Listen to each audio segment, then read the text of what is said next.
जो हमारा टॉपिक चल रहा था, यानी कि उत्तर प्रदेश राजनीतिक व्यवस्था का, यानी कि राजनीतिक प्रशासनिक व्यवस्था, तो मैंने आपको 2 क्लासें में पिछले में भी कुछ कराया था। इसमें अगर आपने नहीं देखी है तो डिस्क्रिप्शन में लिंक दिया हुआ है, तो उसको जाके ज़रूर देख लें पिछली क्लासों को। ठीक है, तो पिछली क्लास ज़रूर देख लें। तो यहाँ पर इसमें मैं आज आगे कराने वाला हूँ कार्यपालिका। तो राजनीतिक का टॉपिक है, तो इसमें आपका ये लंबा टॉपिक है। तो इसमें विधानसभा, विधान परिषद, राज्यपाल वगैरह के बारे में मैंने करा दिया था। ठीक है, तो उन क्लासों को जरूर देख लें एक बार। तो इसमें आज आगे बात करने वाले हैं, जो टॉपिक है कार्यपालिका। कार्यपालिका, ठीक है। उत्तर प्रदेश की राजनीतिक में कार्यपालिका क्या क्या है, तो यहाँ पर बात करने वाले हैं। देखिए, संसदीय व्यवस्था में राज्यपाल राज्य का संवैधानिक प्रमुख होता है। ठीक है, अब यहाँ से अगर बात करें संसदीय व्यवस्था में, जो संसदीय व्यवस्था है अगर उसकी बात की जाए, संसदीय व्यवस्था में राज्यपाल राज्य का संवैधानिक प्रमुख होता है। ठीक है, तो ये राज्यपाल क्या होता है, राज्य का संवैधानिक प्रमुख होता है। तो यहाँ पर इनको नोट करते चलना, क्योंकि क्वेश्चन इन्हीं में से आपके बनते हैं। ठीक है, तो संवैधानिक प्रमुख होता है। अब ये तो प्रमुख होता है, लेकिन मुख्यमंत्री वास्तविक, जबकि मुख्यमंत्री क्या है, वास्तविक प्रमुख होता है। ठीक है, जबकि मुख्यमंत्री वास्तविक, ठीक है, संवैधानिक प्रमुख होता है। तो यहाँ पर इसको भी नोट कर लेना, मुख्यमंत्री वास्तविक प्रमुख। ठीक है, तो यहाँ पर इसको नोट कर लेना। उसके बाद देखिए, अनुच्छेद 154 क्या कहता है, यहाँ पर नोट करते चलना। अनुच्छेद 154 के अनुसार, यहाँ पे अगर बात करें, अनुच्छेद 154 के अनुसार राज्य की कार्यपालिका शक्ति राज्यपाल में ही निहित होती है। ठीक है, यानी कि राज्य की कार्यपालिका शक्ति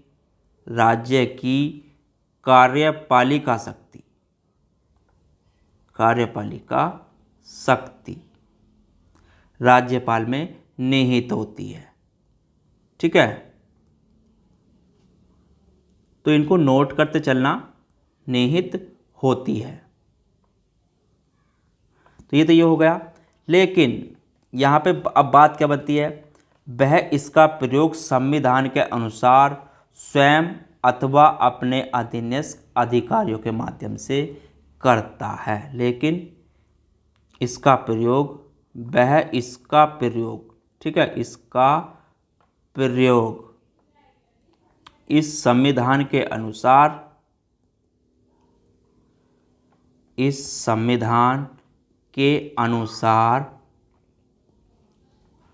स्वयं, ठीक है, या तो स्वयं या राज्य, ठीक है, अनुसार स्वयं अथवा, कहने का मतलब है कि स्वयं अथवा अपने अधीनस्थ अधिकारियों के माध्यम से करता है। अधीनस्थ अधिकारियों के माध्यम से करता है।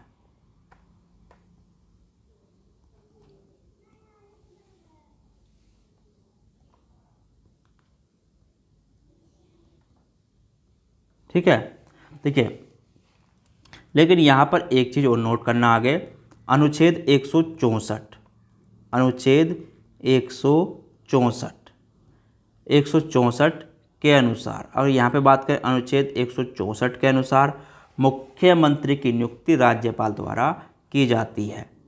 ठीक है, मुख्यमंत्री की नियुक्ति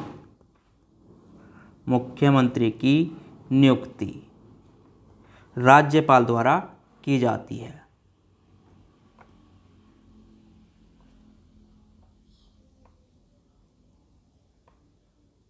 ठीक है, तो इसको यहाँ पर नोट कर लेना। देखिए, अन्य मंत्रियों की नियुक्ति राज्यपाल मुख्यमंत्री के परामर्श से करेगा। जो अन्य मंत्री होंगे, अन्य मंत्रियों की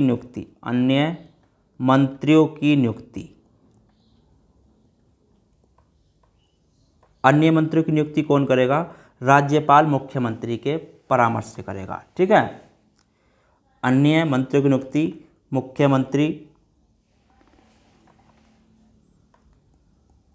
राज्यपाल मुख्यमंत्री की सलाह से करेगा। ठीक है,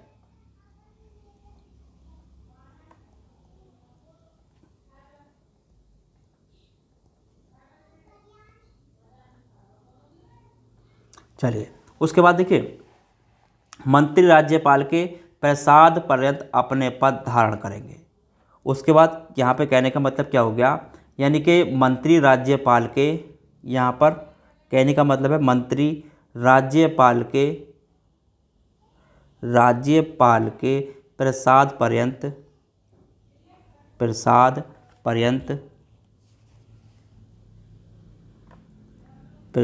पर्यंत अपने पद धारण करेंगे, अपने पद धारण करेंगे।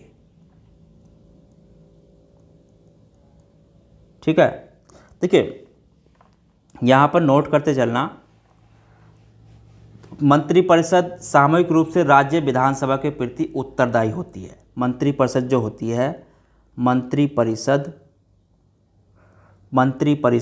सामूहिक रूप से, ठीक है, सामूहिक रूप से राज्य विधानसभा के प्रति उत्तरदायी होती है। ठीक है, तो यहाँ पर इसको नोट करते चलना। देखिए, केंद्र की तरह राज्य मंत्रिपरिषद भी 3 वर्गों में बटी होती है। ठीक है, तो यहाँ पर एक चीज़ नोट कर लेना, केंद्र की तरह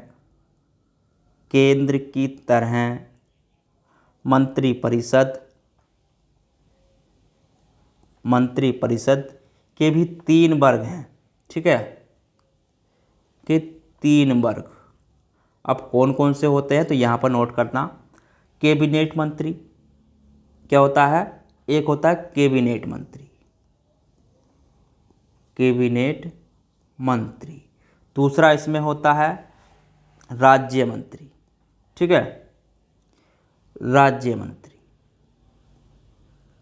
तीसरा होता है उपमंत्री। ठीक है, तो इसको यहाँ पर नोट कर लेना। राज्यपाल मंत्रियों को पद एवं गोपनीयता की शपथ दिलाता है। राज्यपाल जो होता है, राज्यपाल मंत्रियों को पद एवं गोपनीयता की शपथ दिलाता है।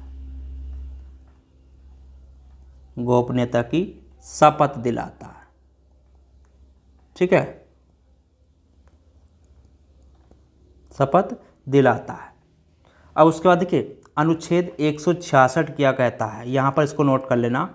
अनुच्छेद 166 यानी कि राज्य सरकार की समस्त कार्यवाही राज्यपाल के नाम से की जाएगी। ठीक है, यानी कि अनुच्छेद 166 कहता है राज्य सरकार की समस्त कार्यवाही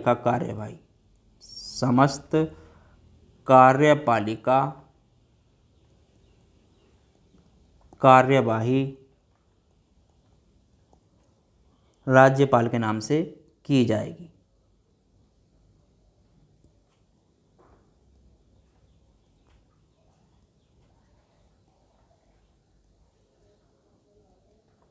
ठीक है, तो इसको भी यहाँ पर नोट कर लेना।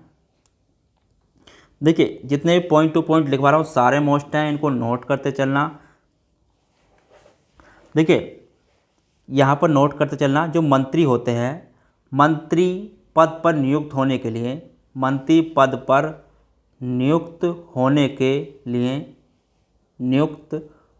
के लिए दोनों सदनों में से किसी एक का सदस्य होना चाहिए। ठीक है, तो दोनों सदनों में से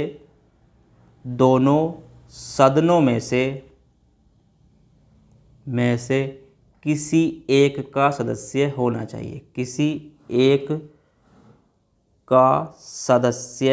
चाहिए। ठीक है,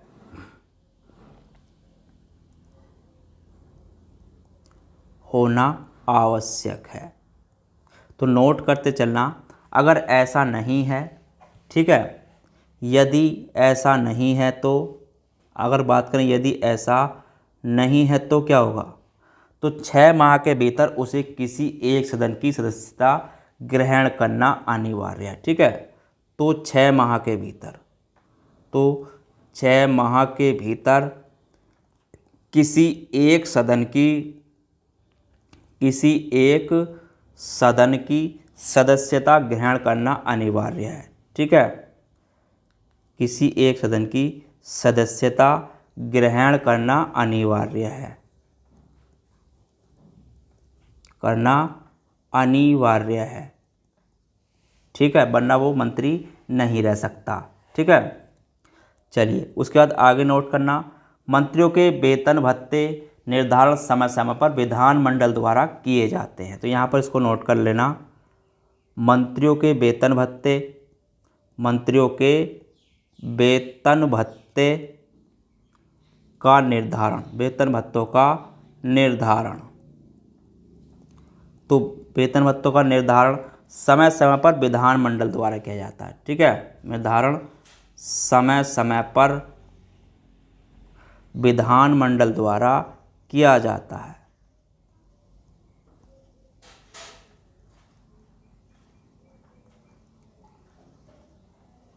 ठीक है, चलिए आगे बात करते हैं। देखिए राज्यपाल के जो, यानी कि यहाँ पे अगर बात करें, देखिए जो सचिवालय होता है, सचिवालय, तो यहाँ पर एक हेडिंग डालना, सचिवालय। सचिवालय क्या होता है? देखिए सचिवालय की अगर बात करूँ, सचिवालय, तो सचिवालय क्या है? तो सचिवालय में आवश्यक प्रशासनिक सहायता एवं प्रशासनिक परामर्श के लिए जो होता है, एक मुख्य सचिव के नेतृत्व में एक प्रशासनिक निकाय का गठन किया गया है, जिसे सचिवालय कहते हैं। ठीक है, सचिवालय यहाँ पर नोट कर लेना, आवश्यक प्रशासनिक सहायता के लिए, प्रशासनिक सहायता के लिए, सहायता एवं परामर्श के लिए, सहायता एवं परामर्श के लिए मुख्य सचिव के नेतृत्व में, मुख्य सचिव के नेतृत्व में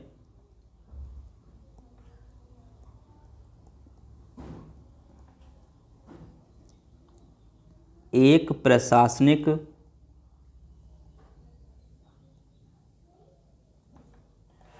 प्रशासनिक निकाय का गठन किया गया है,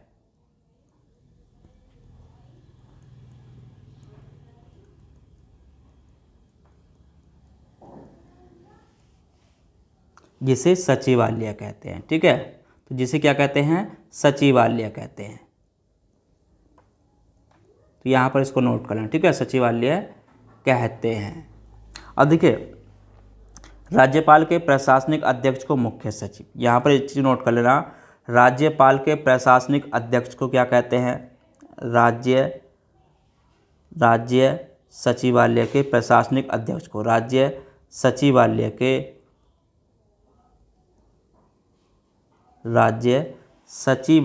के प्रशासनिक अध्यक्ष को, प्रशासनिक अध्यक्ष को,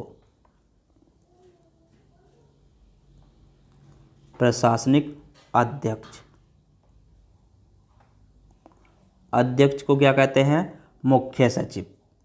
ठीक है, क्या कहते हैं? मुख्य सचिव। ठीक है, अब यहाँ पे एक और बात बनती है, प्रत्येक विभाग के सचिव को, प्रत्येक विभाग के सचिव को, प्रत्येक विभाग के सचिव को, तो प्रत्येक विभाग के सचिव जो कहते हैं उसे शासन सचिव कहा जाता है। ठीक है, उसे क्या कहते हैं? शासन सचिव। तो यहाँ पर नोट कर लेना। ठीक है, और ये जो होते हैं IAS संवर्ग या वरिष्ठ एवं यानी कि अधिकारी होते हैं। तो यहाँ पर इस चीज़ को नोट कर लेना। तो ये जो होते हैं प्राय, ये जितने भी अधिकारी अगर यहाँ पे बात करें तो वह प्राय क्या होते हैं? प्राय संवर्ग का वरिष्ठ यानी कि प्राय आईएएस संवर्ग का वरिष्ठ एवं अनुभवी अधिकारी होते हैं। ठीक है, वरिष्ठ एवं अनुभवी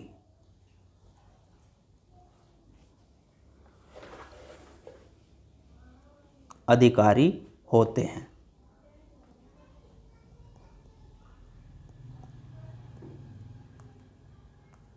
ठीक है, अब देखिए, अब राज्यपाल का राज्य सचिवालय का जो सौपनिक पदक्रम है, अगर उसकी बात करूँ यहाँ पर, राज्यपाल का सौपनिक पदक्रम जो होता है वो क्या होता है, राज्यपाल का। ठीक है, राज्य सचिवालय का, तो यहाँ पर इसको नोट कर लेना, राज्य सचिवालय का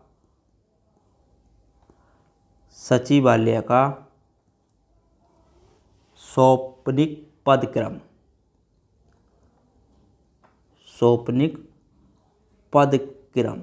तो पदक्रम क्या क्या होता है, तो यहाँ पर इसको नोट कर लेना। देखिए, तो सबसे पहले इसमें होता है मुख्य सचिव, उसके बाद जो होता है, देखिए, सचिव, मुख्य सचिव, उसके बाद शासन सचिव, शासन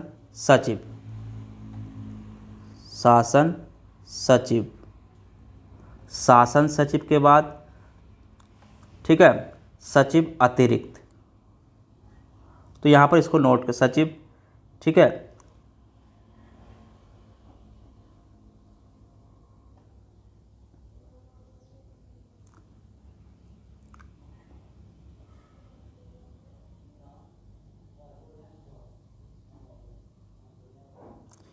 उसके बाद अतिरिक्त सचिव, यहाँ पर नोट कर ले चलता, अतिरिक्त सचिव अतिरिक्त, तो यहाँ पर इसको नोट कर लेना।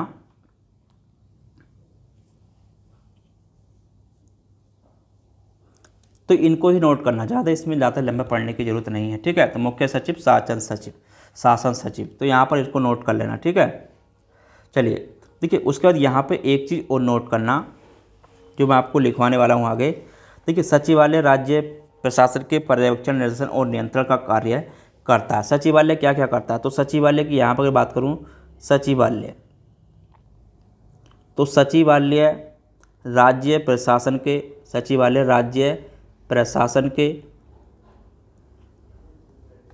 के पर्यवेक्षण, निर्देशन और नियंत्रण का कार्य करता है। ठीक है, के पर्यवेक्षण,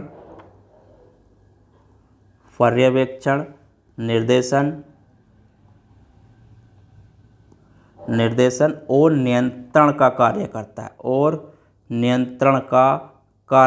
है, ठीक है, तो इसको यहाँ पर नोट कर लेना। देखिए, और इसके आगे की यहाँ पर अगर बात करें तो सरकारी नीति संरचना है तो आवश्यक सामग्री एकत्रित करता है और उसका विश्लेषण करता है। मंत्रिपरिषद के सम्मुख उसको प्रस्तुत सचिवालय में उसका करने का काम होता है। ठीक है, तो यहाँ पर इसको भी नोट कर लेना। देखिए, मुख्य सचिव जो होता है वो प्रशासनिक अधिकारी होता है इसमें। ठीक है,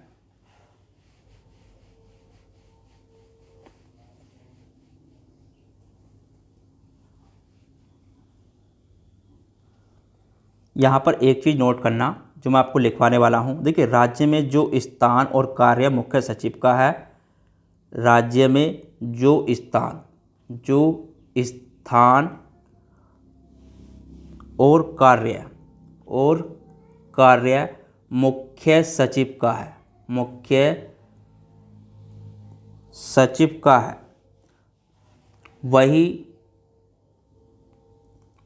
केंद्रीय प्रशासन में, तो केंद्रीय प्रशासन में यहाँ पर इसको भी नोट कर लेना, केंद्रीय प्रशासन में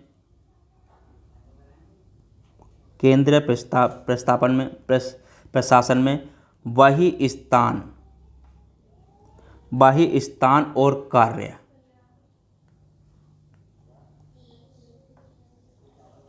कार्य कैबिनेट सचिव का है। ठीक है, किसका है, कैबिनेट सचिव का है, कैबिनेट सचिव का है। ठीक है, तो इसको भी यहाँ पर नोट कर लेना। देखिए, अब यहाँ पे एक चीज़ नोट करना, मुख्य सचिव राज्य कैडर में आईएएस संवर्ग का जो होता है ये अधिकारी तो होता ही है, और इसमें उसकी वरीयता के अनुसार ही उसको नियुक्त किया जाता है।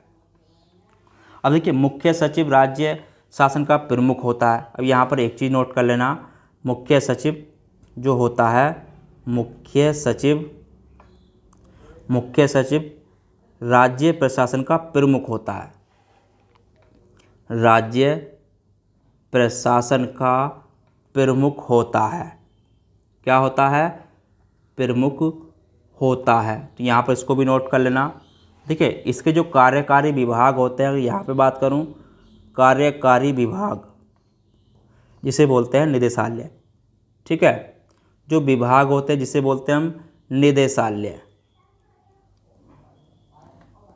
अब ये निदेशालय होते क्या हैं? देखिए, तो राज्य में प्रशासन में मंत्रिपरिषद जो होती है, यानी कि राजनीतिक प्रमुख जो होता है, तो सचिवालय प्रशासनिक प्रमुख के बाद तीसरा अवयव कार्यकारी विभाग निदेशालय होता है। ऊपर के दोनों का जो संबंध होता है, ठीक है, तो इसमें जो होता है, देखिए यहाँ पर होते क्या क्या है इसमें, अगर इसकी बात करें तो राज्य प्रशासन में मंत्रिपरिषद, राज्य प्रशासन में मंत्रिपरिषद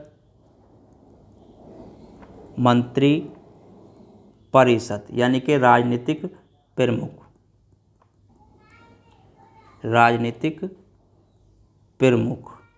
उसके बाद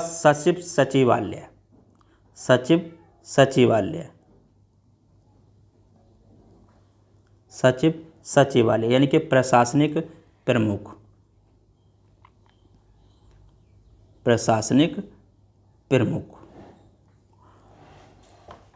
इसके बाद जो तीसरा है, ठीक है, तीसरा अवयव होता है, तो तीसरा वो होता है कार्यकारी विभाग,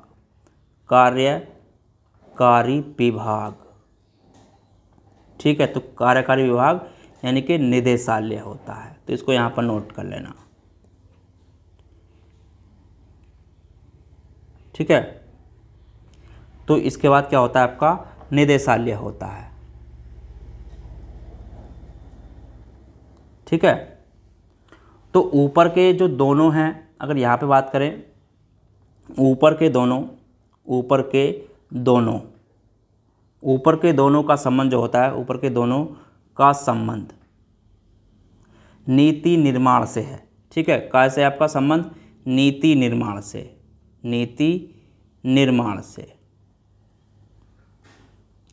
ठीक है। जबकि कार्यकारी विभाग का अगर यहाँ पे बात करें, जबकि कार्यकारी विभाग जो होता है, कार्यकारी विभाग है, अगर उसकी बात करें, यानी कि निदेशालय जो होता है,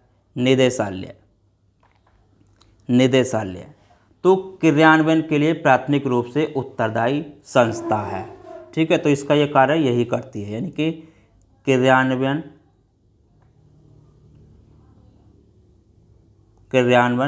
के लिए प्राथमिक रूप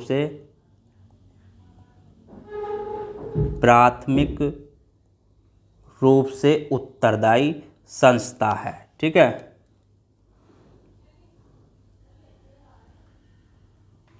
उत्तरदायी संस्था कौन है? आपकी निदेशालय। तो इसको यहाँ पर इसलिए नोट कर लेना, ठीक है। तो पहले नंबर पे आपका राज्य मंत्रिपरिषद होती है, दूसरे पे ये हो गया, तीसरे पे आपका ये हो गया, ठीक है। अब देखिए, ये तो ये हो गया। अब एक शासन सचिव के अंदर कई विभाग होते हैं। उसके बाद क्या होता है, एक शासन सचिव के अंदर कई विभाग होते हैं, ठीक है। एक शासन सचिव के अंदर क्या होते हैं, कई विभाग होते हैं। इसमें कई विभाग होते हैं। जैसे अगर बात करें, देखिए, जैसे अगर यहाँ पे बात करें कैसे कैसे विभाग होते हैं, जैसे आपका सचिव गृह के अंदर क्या आता है, पुलिस विभाग, ठीक है। यानी कि जो सचिव गृह होता है, अगर उसकी बात करूँ, सचिव गृह, तो सचिव गृह के अंदर क्या क्या आते हैं, तो पुलिस विभाग हो गया आपका, ठीक है, पुलिस विभाग, जेल विभाग, जेल विभाग हो गया, या आपका आंतरिक सुरक्षा विभाग, आंतरिक सुरक्षा विभाग। ठीक है, तो इस तरीके से कई विभाग एक के अंतर्गत आते हैं, तो इसको यहाँ पर नोट कर लेना। ठीक है, तो इसको यहाँ पर भी नोट कर लेना। ठीक है, अब देखिए इसकी जो इकाइयाँ होती हैं, तो राज्य के विभिन्न विभागों की कार्यात्मक इकाइयाँ नीचे तक फैली होती हैं, तो यहाँ पर इसको नोट कर लेना, यानी कि राज्य के विभिन्न विभागों की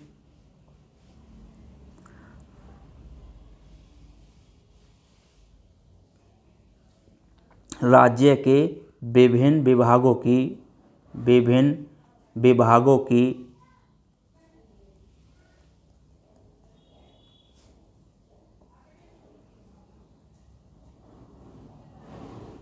कार्यात्मक इकाइयाँ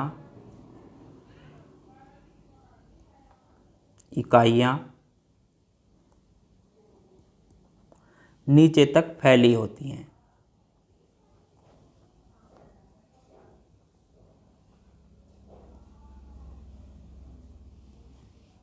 ठीक है, अब देखिए और सबके अपने विभाजन स्तर होते हैं, और क्या होता है, और सबके अपने विभाजन स्तर होते हैं, और सबके अपने विभाजन स्तर होते हैं। ठीक है, विभाजन स्तर होते हैं, तो यहाँ पर इसको नोट करना, विभाजन स्तर भी होते हैं। ठीक है, अब क्या क्या होते हैं, देखिए इसमें जो होते हैं, जैसे आपका देखिए मंडल हो गया, तो यहाँ पर इसको नोट करते हैं, जैसे मंडल हो गया। ठीक है, पहले पे मंडल हो गया, उसके बाद आपका जिला हो गया। ठीक है, मंडल पे हो गया, जिले पे हो गया, तहसील स्तर पे हो गया, तहसील के बाद आपका ब्लॉक। ठीक है, तो ब्लॉक प्रशासन, तो इस तरीके से ये फैला हुआ होता है, तो इस चीज़ का आपको ध्यान रखना है। ठीक है, देखिए अब यहाँ पर उसके बाद अगर बात करें, उसके बाद क्या होता है, अगर सामान्य एवं राजस्व प्रशासन में विभागाध्यक्ष के बाद मंडल आयुक्त, तो यहाँ पर जो मंडल आयुक्त होता है अपने मंडल के शांति व्यवस्था, राजस्व वसूली, अन्य कार्य को देखता है। जो मंडल आयुक्त होता है, यानी कि मंडल आयुक्त। ठीक है, अगर यहाँ पे बात करें मंडल आयुक्त की, तो सामान्य एवं राजस्व प्रशासन में विभागाध्यक्ष के बाद, ठीक है, सामान्य एवं राजस्व प्रशासन विभागाध्यक्ष में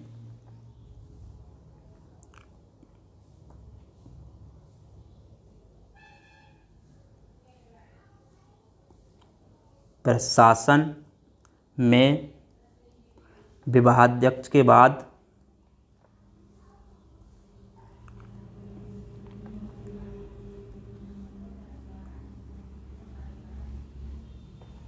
मंडल आयुक्त। ठीक है, कौन होता है, मंडल आयुक्त। मंडल आयुक्त काय पर होता है, ये मंडल स्तर पर, तो इसको यहाँ पर नोट कर लेना, मंडल स्तर पर। ठीक है, मंडल स्तर पर होता है, जो अपने मंडल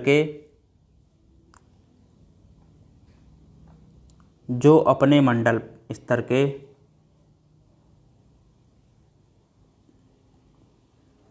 मंडल स्तर के शांति व्यवस्था, ठीक है, शांति व्यवस्था, राजस्व वसूली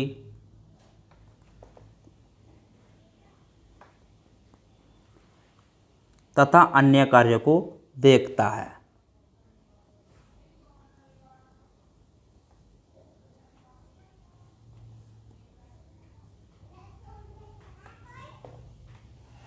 ठीक है, तो इसको यहाँ पर नोट कर लेना। देखिए जितने भी पॉइंट हैं सारे मोस्ट हैं, इनको नोट करते चलना, क्योंकि लिखवाने को तो बहुत कुछ है मेरे पास, मैं चाहता हूँ उतना ही लिखवाया जाए जो तो आपके काम का हो। ठीक है, तो यहाँ पर देखिए 2-4 पॉइंट और हैं आज के टॉपिक में, उसको यहाँ पर लिखवा देता हूँ। ठीक है, अब देखिए मंडल के निचला अधिकारी जो होते हैं, मंडल के नीचे जिला अधिकारी नेतृत्व में जिले होते हैं। अब उसके बाद क्या होता है मंडल के नीचे, अब यहाँ पे बात करें मंडल के नीचे। अब मंडल के नीचे क्या होता है, तो वो होते हैं आपके जिला अधिकारी के नेतृत्व में जिले होते हैं, ठीक है। जिला अधिकारी के नेतृत्व में जिले, नेतृत्व में जिले होते हैं, जिले होते हैं, ठीक है। और जिलों के नीचे तहसील, जिलों के नीचे। और उसके बाद यहाँ पे बात करें जिलों के नीचे, जिलों के नीचे। अब जिलों के नीचे कौन होती है आपकी, जिलों के नीचे तहसील होते हैं, जिलों के नीचे तहसील होती हैं, ठीक है। तहसील होती हैं जो कि एसडीएम के नेतृत्व में कार्य करती हैं, ठीक है। यानी कि तहसील होती हैं एसडीएम के नेतृत्व में कार्य करती हैं, एसडीएम के नेतृत्व में कार्य करती हैं,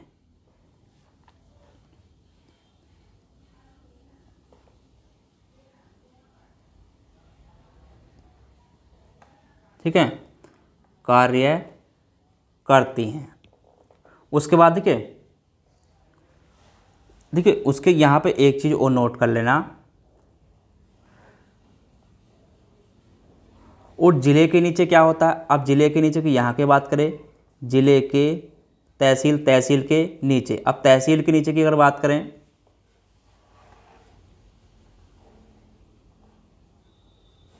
ठीक है, उसके बाद यहाँ पे नोट करना जो विभाग होते हैं, सबसे नीचे का विभाग जो होता है, देखिए प्रशासन में सबसे नीचे जो होता है, अगर यहाँ पे बात करें विकास प्रशासन में, विकास प्रशासन में, विकास प्रशासन में, देखिए विकास प्रशासन में जो होता है, तो सबसे पहले इसमें जो होता है राज्य स्तरीय विभाग। तो यहाँ पर इसको नोट करते चलना, राज्य स्तरीय विभाग,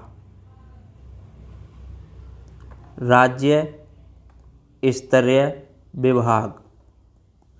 राज्य स्तरीय विभाग के बाद जो होता है, देखिए उसके बाद जिले स्तर के विभाग, ठीक है। उसके बाद क्या होता है जिले स्तरीय विभाग, ठीक है। अब जिले के नीचे की बात करें, देखिए तो इसके ऊपर होता है ब्लॉक, क्या होता है ब्लॉक स्तरीय विभाग, स्तरीय विभाग होते हैं। और ब्लॉक, देखिए ब्लॉक जो होता है वो सबसे नीचे का होता है, ठीक है। तो ब्लॉक के ऊपर जिला और जिले के ऊपर राज्य स्तरीय विभाग होते हैं, ठीक है। और ब्लॉक जो होता है, यहाँ पर इसको नोट कर लेना, ब्लॉक प्रशासन में सबसे, यानी कि विकास प्रशासन में सबसे नीचे, ठीक है। तो ब्लॉक विकास प्रशासन में सबसे नीचे, विकास प्रशासन में सबसे नीचे कहाँ होता है, सबसे नीचे होता है, ठीक है। तो इसको भी यहाँ पर नोट कर लें, ठीक है, नीचे होता है। तो यहाँ पर देखिए ये मोस्ट हैं, इनको नोट कर लेना, इसीलिए मैं आपको लिखवा रहा हूँ, ठीक है, क्योंकि कोई भी क्वेश्चन पूछता है तो आपको इसमें आसानी से कर सकते हैं। देखिए अगर यहाँ पे बात करें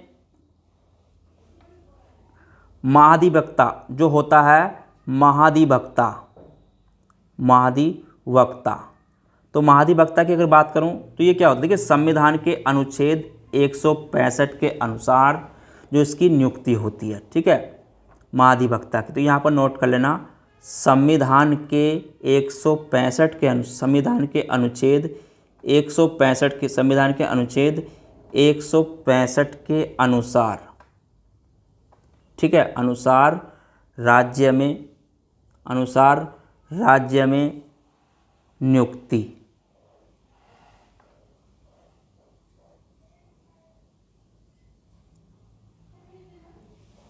ठीक है, राज्य में महाधिवक्ता की नियुक्ति,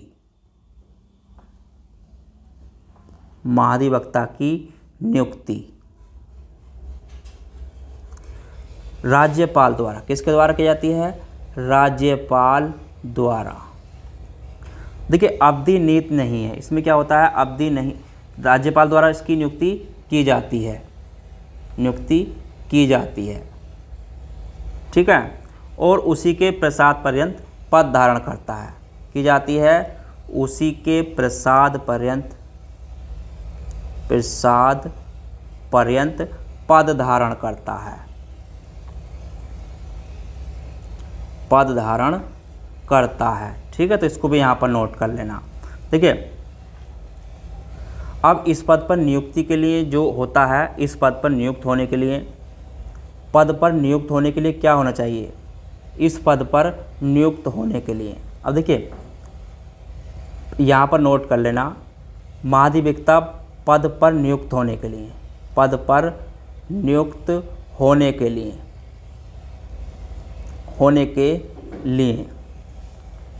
तो वह भारत का नागरिक हो, क्या हो, भारत का नागरिक हो, ठीक है, भारत का नागरिक हो, 10 वर्ष से अधिक समय से न्यायिक कार्य से जुड़ा हो, और क्या हो, 10 वर्ष से अधिक, 10 वर्ष से अधिक समय,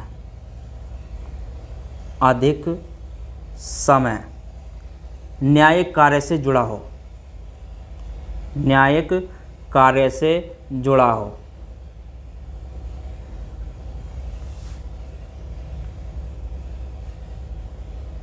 न्यायिक कार्य से जुड़ा हो, ठीक है। कम से कम 10 वर्ष से उच्च न्यायालय में अधिवक्ता रहो, या यहाँ पे बात करें, या 10 वर्ष से 10, कम से कम 10 वर्ष, ठीक है, कम से कम 10 वर्ष, कम से कम 10 वर्ष उच्च न्यायालय में अधिवक्ता रहा हो, ठीक है, कम से कम 10 वर्ष उच्च न्यायालय में अधिवक्ता रहा हो, अधिवक्ता रहा हो, ठीक है। तो ये इसकी योग्यता है। अब देखिए इसके कर्तव्य क्या है, इसके कर्तव्य की अगर बात करें, कर्तव्य, महाधिवक्ता के कर्तव्य है, तो उसके कर्तव्य क्या क्या होते हैं, देखिए, तो राज्य सरकार का विधि संबंधी विषयों पर सलाह दे, ठीक है, जो उसके कर्तव्य हैं, जो कार्य हैं, तो वह राज्य सरकार को, यानी कि राज्य सरकार को विधि संबंधी विषयों पर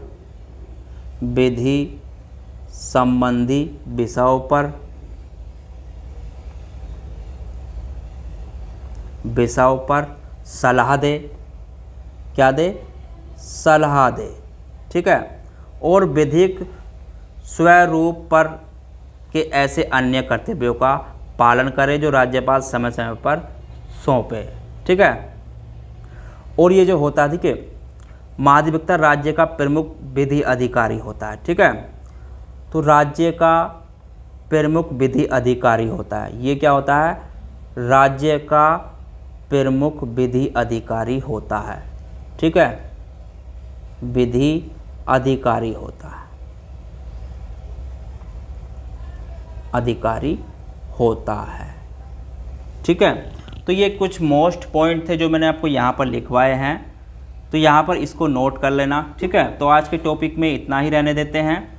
कल देखिए, कल जो उत्तर प्रदेश की प्रणाली है, पंचायत प्रणाली हो या कोई सी प्रणाली हो, तो मैं आगे आपको सारे कराऊंगा, यानी कि उत्तर प्रदेश की प्रशासनिक संरचना कराऊंगा कल के टॉपिक में, ठीक है। तो प्रशासनिक संबंधित रहेगी आगे। तो अब तक जो मैंने राजनीतिक संबंधित कराया था आपको, तो यहाँ पर देखिए जितने भी पॉइंट कराऊंगा सारे मोस्ट रहेंगे, उनको नोट करते चलना। तो अगर चैनल पर नए हो सब्सक्राइब करना, पिछली क्लास नहीं देखे तो डिस्क्रिप्शन में लिंक दिया हुआ है, वहाँ से जाके देख लीजिए। चलिए मिलते हैं फिर इसमें कल आगे के क्वेश्चनों के साथ, जब तक के लिए।